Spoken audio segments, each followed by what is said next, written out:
अस्सलामु अलैकुम।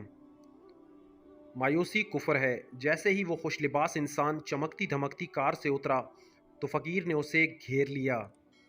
अल्लाह के नाम पर कुछ पैसे दे दो बाबा। साहब को अल्लाह ने बहुत बड़ा दिल दिया था। उसने बजाय पैसों के जेब से सोने का सिक्का निकाला और फ़कीर को दे दिया।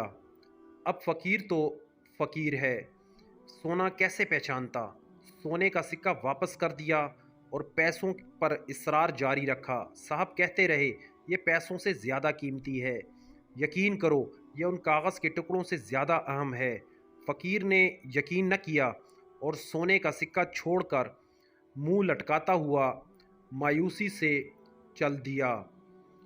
हम सब की मिसाल भी इस फ़कीर की तरह है। अल्लाह पाक से हम मांगते हैं, वो हमें सोने का सिक्का देता है, यानी हमारी मांगी गई चीज़ से अहसन चीज़ अता करता है।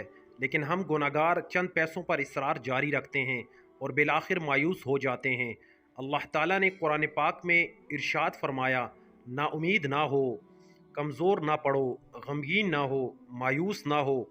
आपकी ज़िंदगी में जो कुछ होता है वो आपके अच्छे के लिए तो है। मोमिन कभी मायूस नहीं हो सकता, क्योंकि अल्लाह पाक फरमाते हैं, बेशक हर मुश्किल के साथ आसानी है। अल्लाह पाक जो देता है उसे सोने का सिक्का समझो, जो कि चंद सौ रुपयों से ज़्यादा कीमती होता है। वस्सलाम।